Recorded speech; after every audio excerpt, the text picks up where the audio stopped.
my vote. Just give us 1 second. You're live. We're waiting for Catherine. He's live. All right.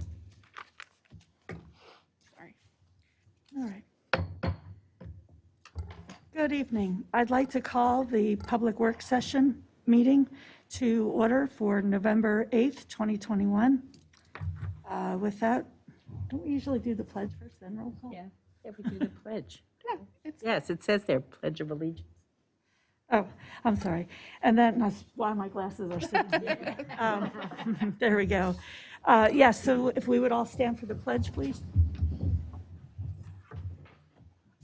I pledge allegiance To the flag of the United States of America and to the republic for which it stands, one nation, under God, indivisible, with liberty and justice for all.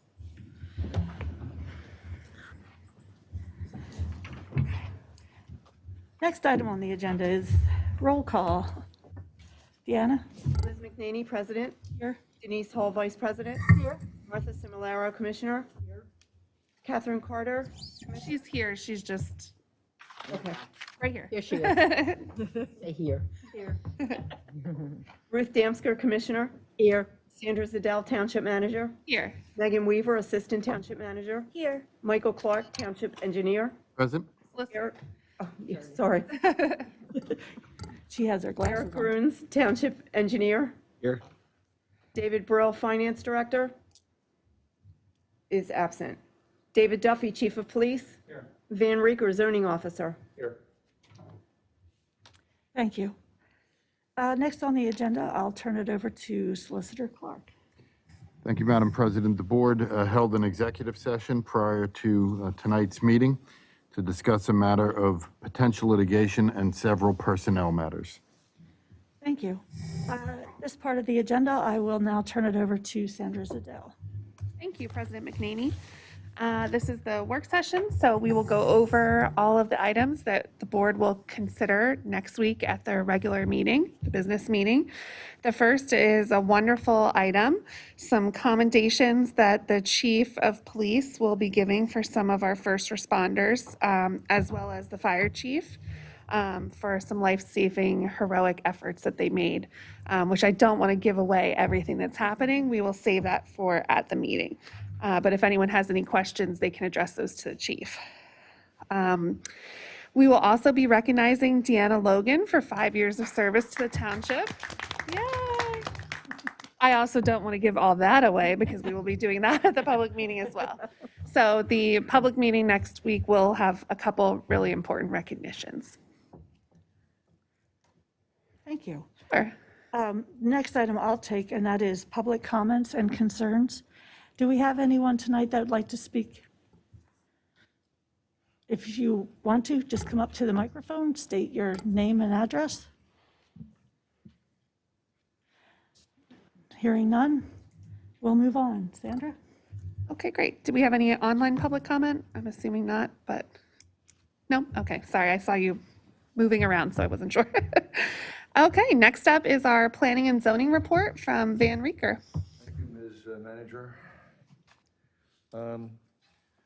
Focusing on the last first, that's the one new item that you may have an interest in. It's a zoning hearing board application 21-18, fairly routine dimensional variance, side yard variance for a two-story garage addition. You might ask yourself, do you remember we did the text amendment to help the R2? This wouldn't qualify because we wrote that text amendment for one-story additions. So this is a two-story addition at the request of the applicant. So that's a fairly straightforward. I would add to the memo that it's actually a 13-foot. They've amended the application to a 13-foot side yard, whereas 25 feet is required. And we do have a date. The solicitor was able to get the work back to us, and we are scheduled for the next zoning hearing board meeting, November 23rd. The next, and I know I'm skipping around a little bit, but this is just to sort of keep us honest. The other agenda item, which you will be considering next week or at the public session, is the Merck Building WP West Point, 63A. That is your item number 24 later under Denise's agenda. But I think that's ready, subject to Megan indicating that she has all the information that you are asking for or waiting for. Then just updates very quickly. The Wheatley Walk, 17 townhouses, that's working its way toward a potential action by you in all likelihood in December. Megan, if anything to add to that, is that pretty much on target? No, likely it would be December. Yeah, December, so likely December. Lot line adjustment, we talked about that last time. That's working its way toward an action item subject to a few final reviews. You might remember we have a special procedure for that. Lot line adjustment only, no new lots, no new development. So that would be the Karamis application. Tentatively scheduled for October, but we think it's November, December now, depending upon when the information is received. And then Skit, you heard about Merck, and then finally ZHB 2117. That was announced at the last meeting, 831 Ridgeview. That was a rear yard dimensional variance, which was granted by the zoning hearing board last month. So that's it from me. Do you have questions? Thank you. Thanks, Van. Eric, do you have anything for your report? Yeah, so after Ida, we kind of noticed a lot of the complaints we got about flooding and backyards and neighborhoods and stuff. A lot of debris had been building up there. So we're right now kind of working to establish a more robust system of how we can assess debris and where it's coming from to hopefully take care of that in the future so that not only does it not contribute to like greater flooding in certain areas, but also that, you know, it's not picking up and moving it down and possibly injuring someone if it's like a big tree or something like that. So we're working on that right now, and we'll let you know any updates we have on that. Thanks. Does anyone have any questions for Eric? No, thank you for doing that, because that's come up quite a few times, so that's great. Thank you. I have a question. So you're saying that you're doing a preliminary evaluation of those areas in order to prevent something like this from happening the next time? So you're going to all the areas that people have complained about?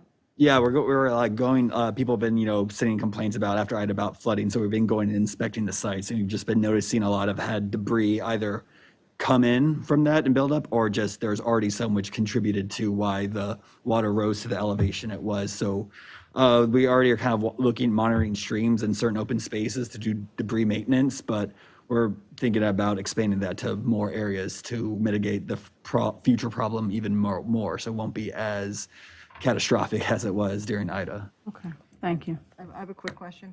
Is that going to be part of what we had discussed, the maintenance of all the open spaces? Yes, that is Yes. in line with That is- what the that's commissioners are looking to have done in our open space I didn't know if that areas. was separate from, Yeah. that is a separate Yeah, issue. because there were a lot of trees that were down and different Yes. things that have to be reviewed and, Especially with like the lanternfly problems creating a lot more debris all the time each season, so. right. Thank you. Thank you. Thank you. So next up on the agenda will be the staff departmental reports, which are all included in the packet. And there are also the public meeting minutes and the, from both meetings, 10, 11, and 12. Those would all go on the consent agenda as long as the board is good with that. We also have the advertisement of the 2022 holiday and meeting calendar. Did any board, I know the board's had a lot of time to review that. Did you guys have any changes? Okay, we would also put that on the consent agenda. And probably my most exciting moment of the year is presenting the budget to the board and the taxpayers. And I'm not joking, I really do enjoy doing that. It's my favorite work product that I get to work on all year. The sneak peek is there is no proposed tax increase for the taxpayers in Upper Gwenet in 2022. So I always like to say that whenever there's residents in the room so that they can be happy about that and come to hear about all the great projects that we have in the budget. And that's actually truly why the budget is my favorite thing to work on, because we get to talk about all of the great projects that we're going to do in 2022. So that'll be happening. And then in conjunction with the budget, the next few agenda items go along with the budget as part of the required ordinances that we have to pass in order to make the budget happen. And that's to advertise the tax rate, which will be staying the same, and advertise the budget appropriations, which these are the line item appropriations. And also number 18 sort of goes with those, which is the homestead exemption. So that's the exemption you can take for your primary residence. And in between those, I skipped over the authorization for the auditors to conduct an audit, which is something that we do each year, but the board does get a choice in who conducts that audit, and we've recommended again to do the audit with our current auditor, Maley. Does anyone have any questions on any of those items? It's a big week for finance, personnel, and administration. Okay, so we have made it to a decision item. This is item number 19, so President McNaney, I'd like to turn it back over to you. Okay, so item number 19, just want to pull it up, and it's not here, is a motion to accept the agreement and authorize put my glasses on, the Board of Commissioner President to endorse the grant agreement for civil unrest. Let me pull that up. I lost it here. Okay. So a little background on that. It's not giving me the background on it. Do you want me to Yeah, fill if you you in would, for you? oh, yeah. Sure. Did it come up? It's just waiting. Go ahead. Okay. I don't want to waste. So this is for activities that occurred in May 31st, 2020 through June 5th, 2020, and it's a reimbursement from the U.S. Department of Justice for grant funding in the amount of $5,888.85. And it's for cost incurred responding to civil disturbances. It was an opportunity that we had through PEMA, and this is just the agreement that we have to complete in order to get that funding for police overtime. So, Thank you. sure. That's exactly what I was going to say. Thank you. So do we have a motion to accept the agreement? We have a motion. Do we have a second? Second. We have a second. Is there any public comments on this? No? Any additional board comments? Hearing none, all in favor? Aye. Opposed? The ayes so have it. Okay. It's another busy section on the agenda will be Vice President Hull's section on zoning, planning, and code enforcement. The first four items, items 20 through 23, are Merck waiver requests, which I'm going to recommend for the consent agenda. These are requests to do extended hours work for Building B60, Building 63A, Building 50, the first two were extended hours. Then there's going to be crane lifts and extended work hours in January and December. So, any questions on any of those items? Okay, so those will get moved to the consent agenda for the business meeting. Number 24 is an approval for Merck again for Building 63A for a land development plan. They will be presenting at your meeting next week, going over that plan. But if the board wanted to look at it and had any questions, I know you've seen this plan before. It has gone to the Planning Commission. It's been through our process. But if anyone has any questions, we can certainly address them now. No questions. Okey doke. Next up is acceptance and recording of the deed of dedication for Upper Gwenet Equities offering Sumneytown Pike and Church Road right-of-ways. This is an exciting step in the what's known as the Royal Farms development at the corner of Sumneytown Pike and Church Road. These are for the deeds of dedication for the public right-of-ways at those two corners as improved after that development was developed. Megan, did you have anything to add there? No, I think you covered that. Okay. Did anyone on the board have any questions? And that won't be added to the consent agenda. It'll remain just a regular item. And similarly along with that, there'll be a maintenance agreement for that project as well.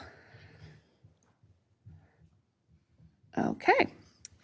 Next up will be Commissioner Carter's section, and we will have 2 MOUs to consider between the board and the Police Bargaining Unit Association. One is for the way that we will handle the off-duty compensation for our officers that are going to be canine handlers that the board has considered and the union has agreed to. And another is a personnel agreement between the Upper Gwenet Township Commissioners, the bargaining unit, and employees 0025. Any questions on any of those items? Okay. An item that may need some further discussion is item 29, the rejection of the bid for the snow and equipment bid. We don't often recommend rejecting a bid, but this bid came in much higher than 3 times higher than it came in the previous year. So we would like to rebid. Rebid. Yes, so we're recommending rejecting all bids and trying to go out for bid again and see if, we only also had 1 bidder, so we're looking to get additional bidders and see if we can possibly get more interest in the project. Okay, the next item is for Megan to discuss. So tonight we do have an exciting presentation. The Delaware Valley Regional Planning Commission, they are in their 3rd and final round of the Regional Streetlight Procurement Program. They have helped municipalities over the past few years in the other rounds with upgrading their current street lighting to LED street lighting. So the township did opt to participate in their free feasibility study. There was no commitment. And we have Mike Fuller, he's the president of Keystone Lighting Solutions, and he's going to be giving us the results of our feasibility study. Okay, great. So we're going to go through a presentation. I'll go through it fairly quickly just to make sure that we can get to the most interesting parts of the feasibility study. I'll just mention up front that this was a no-cost study to you that DVRPC has sponsored. And, you know, I got great help from Sandra and Megan and Willard on this to pull this together because it's all based on data that's available to us. And really the only decision that you're making with feasibility is whether you want to move on to the second phase, which is the design phase. So we'll talk a little bit about the program, talk about your study, the financial results, and the next steps. We can go on to the next slide. And on to the next one. So why do we want to look at LED streetlights? It was nice driving in here tonight because I drove through and beside a couple communities that have already done these upgrades in previous rounds of the DVRPC RSLPP program. And the primary reason that most municipalities look to do this is to lower operating costs and improve the lighting performance. So you are going to see energy consumption reduction, 50 to 75%, similar percentages in maintenance costs due to the longer life capabilities of the LED lighting. And we're going to be able to improve the performance because we can control the light a lot better with LED lighting. We're also, it's much more controllable, so we're going to show you some control options as part of the feasibility study. And just all around, this is a great infrastructure project that does give you a return on investment. We can go on to the next slide. And actually, I'm making that point right there. You have many projects that you have to do. This is one that is nice that it actually does give you a return on investment. So the savings from this upgrade are going to pay for the project, plus they're going to pay for possibly other things for you over time because the savings will exceed the project costs on this project. We can go on to the next slide. I'll just mention that DVRPC really created this program as a turnkey program. They realized that many municipalities didn't have all the resources or capabilities to put a project like this together, or maybe they did have those capabilities, but they weren't leveraging the idea of pooling many municipalities together in a single program to leverage the scale and the size, in particular with procurement. So this is the 3rd round, as Megan mentioned. The first round we had 35 municipalities participate. Round 2 we had 26 municipalities participate. We're just wrapping up round 2 at this point, and you can see some of the benefits. I'll highlight from round 1. We have 15.3 million net savings for those municipalities over 20 years, and it's a very sustainable green project solution, also with significant reductions in kWh and therefore greenhouse gases associated with these upgrades. We can go on to the next slide. I did want to mention your project is of the size, if you were to continue forward, but what we see in the feasibility study, it's of a size that you would probably have to go out for your own competitive procurement if you were to do this on your own. As part of the program, DVRPC is the procurement agent, and you're actually able to piggyback off of their efforts via Chapter 19 of the Pennsylvania Procurement Act. And so you don't have to put this out to bid. All the pricing's been negotiated, competitively selected by DVRPC or through DVRPC. And what it results in is very low cost for the program compared to the market rate if you were to look at this project on your own. We can go into the next slide. And on to the next one. So this is where we stand right now. We're in phase 1 feasibility. As I said, this is a no-cost effort for you, and it's all based on data that we can gather. And most of that data came from PICO, because they do have some information about what your current street lighting does consist of. And then we supplemented that with additional information that the municipality was able to provide us. As I said, the decision to, you would pass a resolution if you wanted to move on to phase 2, which is the project development phase. And we're looking to get, in round 3, we have 10 municipalities currently. It may grow up to 12. We're looking for all 10 or so to move on to make a decision on moving to phase 2 either in November or December. And we're going to kick off phase 2 for all the municipalities in January.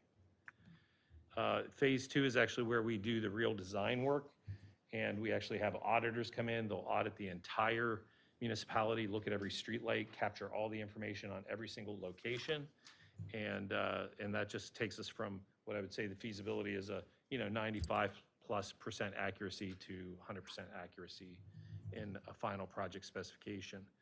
At the end of phase 2, if you like the project, then you can move on to construction. And then phase 4 is just wrapping up after construction to make sure that you've got all the savings, that PICO is representing all the savings that we submitted to them. So we'll look at your feasibility study. This presentation is accompanied by a 40-page feasibility study, which we're not going through, but you do have that. That was provided to the township, and it just has a lot more details, but the following slides are going to summarize the highlights of that study. So we can go on to the next slide. So this is what's in your project. This is called a Cobra head fixture. It's a representative picture, but they generally look like that. And you have 120 of these existing Cobra head fixtures, and we would just take the fixture head off. And of course, this is if you go all the way to construction, but in the project, you would take the head off, you'd replace it with a new LED head.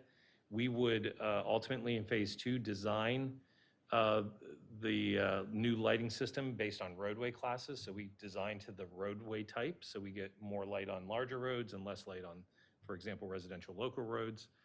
And that's basically, it's a very straightforward conversion and replacement, one-for-one replacement. The arm stays, and basically, the head is replaced. So that's the primary recommendation. So we can go on to the next slide. There are a couple control options that we show you. They're broken out separately in the financials. So, and again, there's no decisions on scope or exactly what you want to do at this point. This is just to give you an idea of what the opportunities are, so you can decide if you want to move on to the second phase. But we do give you an idea of what manual fixture controls look like. Those are basically a little dimmer switch inside of each fixture that gives you the ability in the future to adjust light levels if you need to. And we show you a more sophisticated network control system, the costs and the benefits of that, which is ties your entire lighting system together as a single network that you can control remotely and you can monitor, get outage reports and all sorts of maintenance type reports out of that system. When it is interesting, when we do any of the controls, we actually increase the size of the fixture and then dim it down to the level we want it at. And when we do that, you actually get extended life out of that fixture also. So we don't try to quantify that for the controls. We just show you the costs and the energy savings, but you would get an additional extended life and therefore maintenance savings with controls. We can go on to the next slide. We also saw these decorative fixtures that you have, West Point Pike and Parkside Place, and those we would look to do a retrofit kit. Those fixtures are more expensive, and we don't want to replace the whole fixture. It would not be a good return on investment, but we can replace the lamping and the ballast inside of those fixtures and put in a new retrofit kit that we're showing here. We can go on to the next slide. So before we talk about the actual financials for the project, I do want to highlight that you don't own your fixtures. So you would actually have to buy them back from PECO, which is very common. They've been generally wanting to get out of the ownership of street lighting for a very long period. So they've been very good about selling back the fixtures to any municipality that wants them. And a lot of people think, oh, well, now I've got to have my own third-party maintenance contractor and there's going to be cost with that. I just want to share with you that you are paying a very high cost currently for maintenance through PECO, through your utility bill currently. And so just as one example, one fixture alone, a lower wattage fixture, you're paying over $200 per year, which combines both energy and maintenance for that fixture on the current tariff that you're on.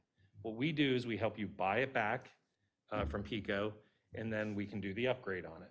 And you can see on the right, that same fixture, the energy cost alone, if you were to remove all the maintenance from the PECO bill, would take it down to about $113 per year. And then, yes, you do have to have maintenance costs, a third-party maintenance contractor, of which there are many in the area that support you in municipalities around you already. And the cost of that third-party contractor is just much, much less than it is what you're paying through the PECO bill. And we model that in the financials that we show you. Okay, so we can go on to the next slide. And then finally, before we look at the actual paybacks and cash flows, funding and financing is available for this project. RSLPP offers that. The financing is usually a low cost, low interest rate loan of some sort. We're trying to gauge in the feasibility phase how many people want to do financing, and that will help us decide what model we want to use. In round two, we used what we called a county conduit model, where the county actually took out a general obligation debt from Delval, and they in turn gave a subject to appropriation loan to the municipality. That is a very, very low cost method. The current rates for that type of loan are less than 1%. If for some reason the county didn't want to participate again in that, we might have to look at a private loan or a municipal lease, and that might be a slightly higher rate. We're using a very, very conservative 3.5% rate on our analysis, just to, because we're in feasibility and we always just want to be conservative where we can, okay? And then if you did want to use liquid fuel funds, they are the types of upgrades that we're doing, at least the Cobra heads, they would be eligible, and you could use liquid fuel funds towards that, but those are often already scheduled and allocated to other uses. But some municipalities are sitting on surplus of that they'd like to spend on this type of project. So we can look at the payback matrix. Apologize, the numbers are a little small here, but I'll just set up what the table shows you. The base upgrade is basically doing the scope of work that I've already shown you, the Cobra heads and the decorative retrofits. Oh, great, thank you. And so going left to right, we have the annual energy cost savings and the maintenance savings in the first two columns. Those add up to the annual operating cost savings for the base upgrade. That'd be about $19,000 per year that you would be saving by doing those base upgrades. Your buyback cost is actually zero for this project. PECO said that all of your fixtures are fully depreciated, so there's no cost to buy that back. Buy them back. So they're all old. And then you can just see we have the material costs, the install costs. The DSP fees are the KLS fees as the design professional, but that covers all the fees all the way from phase 2 through 4, all the way through the project completion. The same for program fees. Those are DVRPC fees for them to run this program and to, in particular, to run the procurement is a big piece of that, and have all the legal work done to set up the resolutions and all those types of things. And then we have some contingency on the project, and also PICO gives you rebates for doing this project. So when you see that across there, those costs are about $33,000, almost $34,000 for the base upgrade. That's a 1.8-year payback compared to the savings that you would get. We then show you what it would be if you added on the financing, interest, and the cost of closing that loan. So the price goes up a little bit further, and then your payback would go up to about a 2-year payback when you factored that in. Then the next orange row down is if you add on manual controls, so I can go much quicker here. The savings are about the same. You do have slightly, it's actually less project cost, but it's only because the rebate jumped considerably when you go to the controls. There's just, you have a slightly larger fixture. They give you more rebate dollars for that. So it's actually a better payback to do the manual controls, but about the same, 1.7 years. And then if you do the network controls, here you actually get some increase in energy savings because we take you to another PICO tariff that gives you additional savings. So now you're above $20,000 a year in savings. But you can see that the total net project cost after the rebates taken out has jumped up to $59,000. That's still a very attractive 2.9-year payback, or 3.3 if you do the financing. Oh, I should mention that the base upgrade, I'm sorry, is just the Cobra heads, because we were really up to the last minute kind of figuring out the streetscape lighting.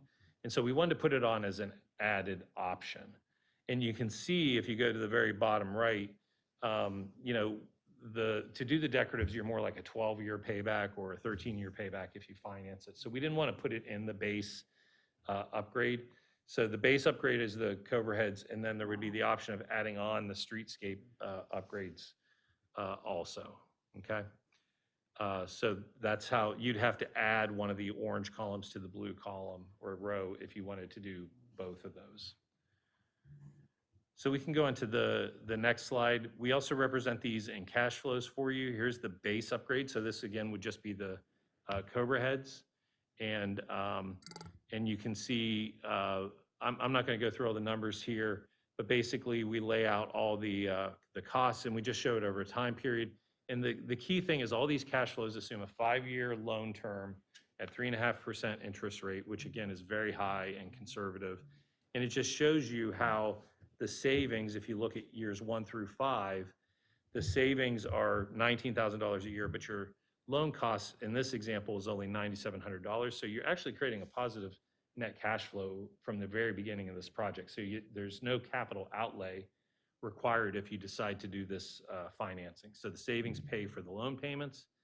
And the key number I like to look at is the lower right-hand corner. Over a 20-year period, when you subtract out all the project costs, and in this case, we're showing them being financed, so there is interest costs assumed there, but the net value of this project over 20 years is $345,000.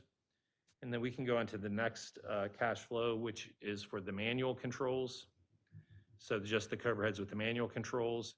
Again, we every year of the 5-year term, you have positive net cash flow in that balance column on the right for the first 5 years, and a very similar 20-year net value of the project, $346,000. And then we can go on to this cash flow is just with the network controls included.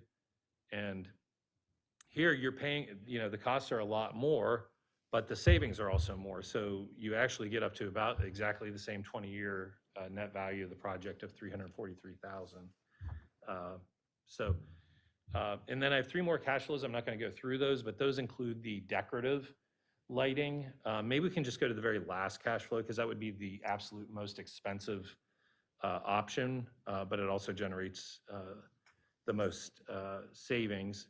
So here you can see, here we actually added in the decorative lighting.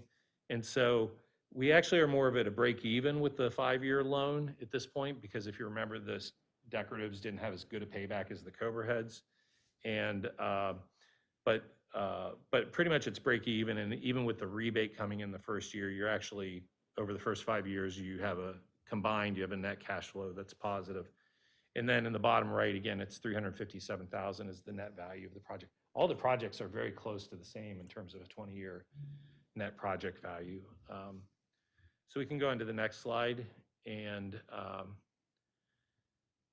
so the next steps for all of you to consider is, just to tell you, in phase 2, that's where we do an investment grade audit. We do the design. We do the program procurement. Actually, that's already completed. We reserve your rebate for you. We handle all of that for you.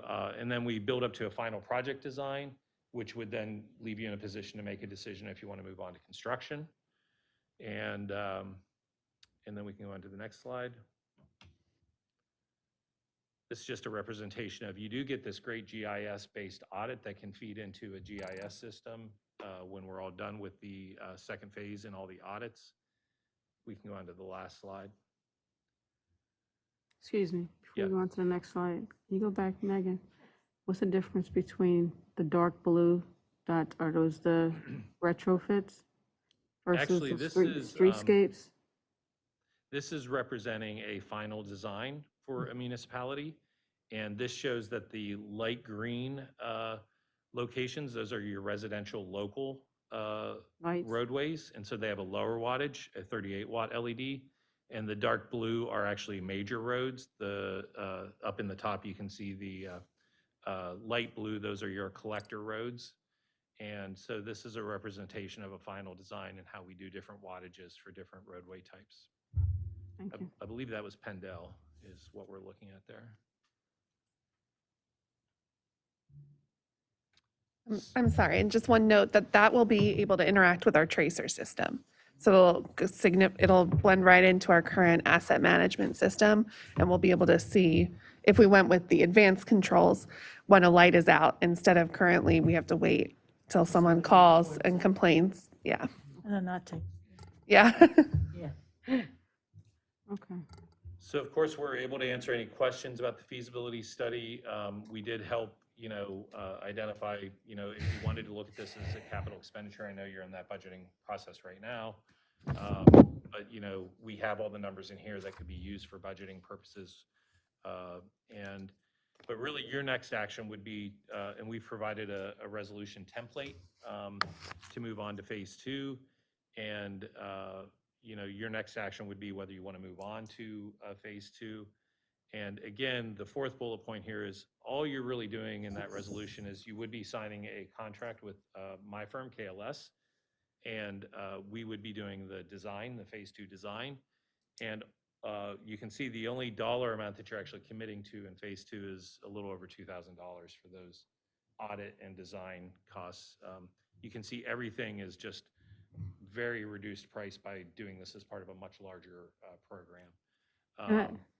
And basically, if you go into phase 2, you don't have to go beyond that. You can just stop at that point. As a matter of fact, you would get all that GIS data, even if you didn't move on to construction. You get that with phase 2.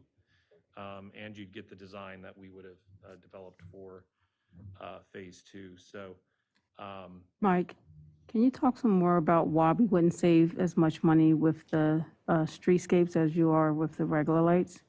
yeah, it's just the cost of the retrofit kit is a little bit more compared to the Cobra head replacements. Yeah, I got that part, but even in the last phase, you said over time, it still wouldn't be cost effective? Oh, no, it's still cost effective. If you look at the final cash flow, it still does generate, if you look at a payback period of, let's say it was around 12 years, so that means for 12 years, all your savings are going towards repaying to purchase that equipment and the installation.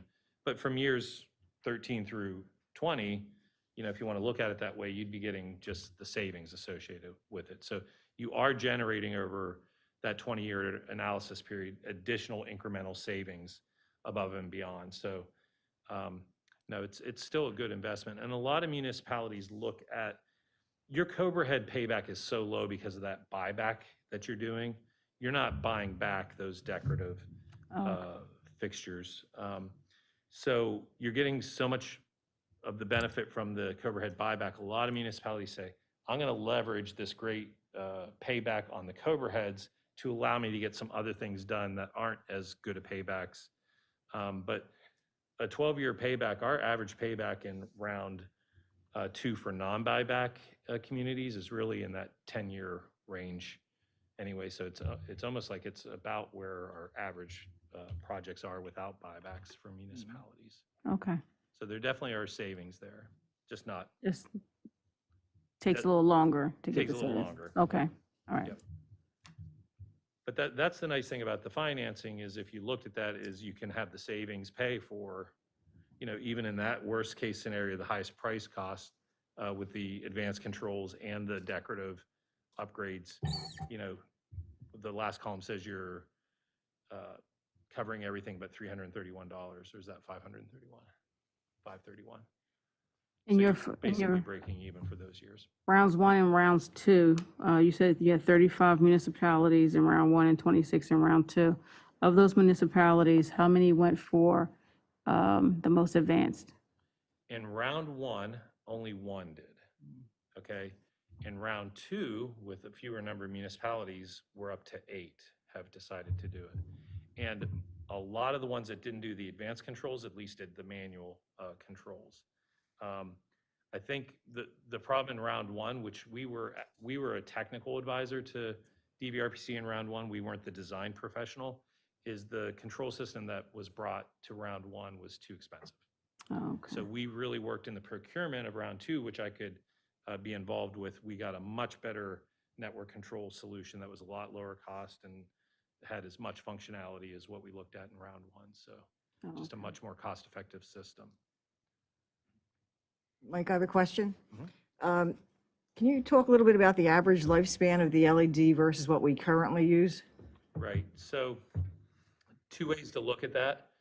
Number one, you can look at what the manufacturers rate things for, and a light bulb inside of your current fixture that may have a 20,000 hour life or a 24,000 hour life. So if you think it's operating 4,000 hours a year, which is about what it does operate, you're getting maybe 6 years out of that, and you're changing that light bulb every 6 years.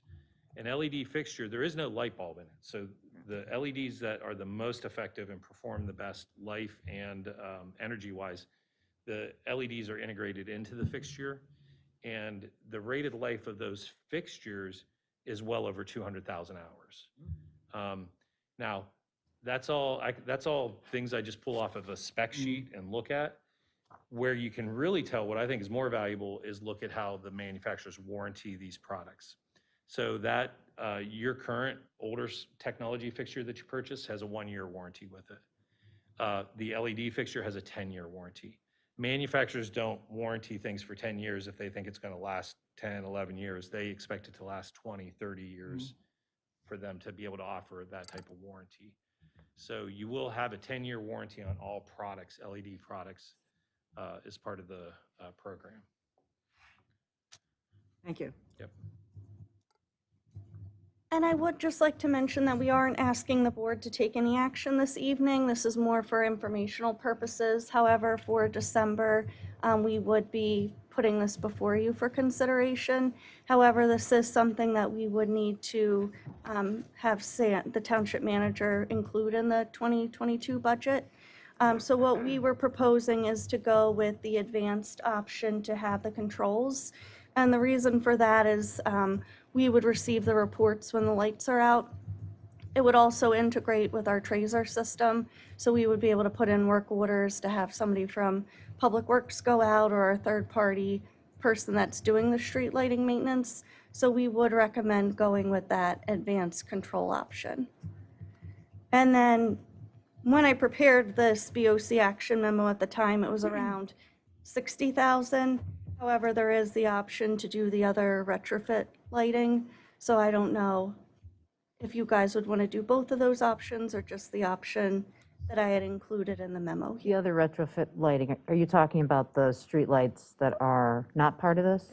The The decorative decorative lighting. on Park Side and Okay. West Point Pike. So the additional ones that don't have LED? Yes, Okay, because we had 120, right, that we were talking about? those are the ones that Pico currently owns. The ones that Mike was talking about are the ones we currently own. Right, But it would be to upgrade those as well. okay. And you don't have an amount for that, for the extra? I believe, like, correct me if I'm wrong, but it looks like it would be around 100 and, Yeah, if you go up a little 500. bit on this cash flow you're on right there. So, yeah, 105,000 would be the outlay. Now, you do get, down in year one, you see like a $20,000 rebate. So it depends whether you want to, they probably would occur in the same year. The rebate would pay right at the end of construction. So you could either budget 105,000 or you could budget 105 less the rebate dollars that you'd be getting in a check from Pico. I don't know how you want to budget that. The safer, more conservative thing is to budget the 105. And then, you know, if the rebate check comes in into the very beginning of 2023, you know, it could be a different budget year.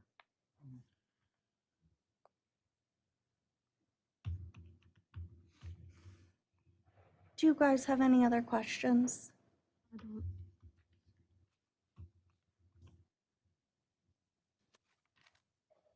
Thank you, Mike, for doing Yeah. this presentation. Thank you all for Thank your you time. so much. Thank you.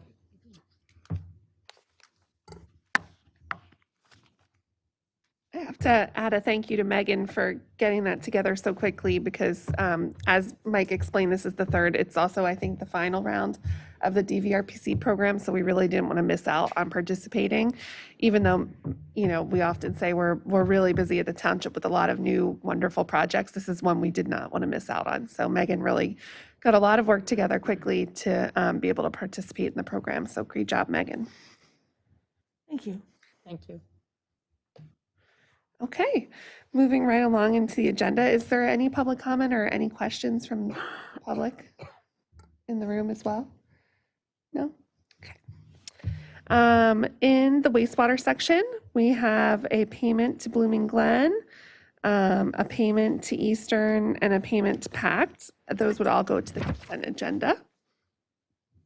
And then we have a authorization to advertise, oh, sorry, I thought my eye skipped, but it didn't. An authorization to advertise ordinance 2021-06 for the UCC amendment for sanitary sewers.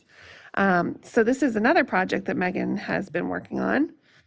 Megan, I didn't say in advance that you would have to talk about this, so I won't force you to. But this is a slight change in the way that we'd like to review our sanitary sewer inspections. You guys have the BOC action memo in the packet. Did anyone have any questions about it? No, okay.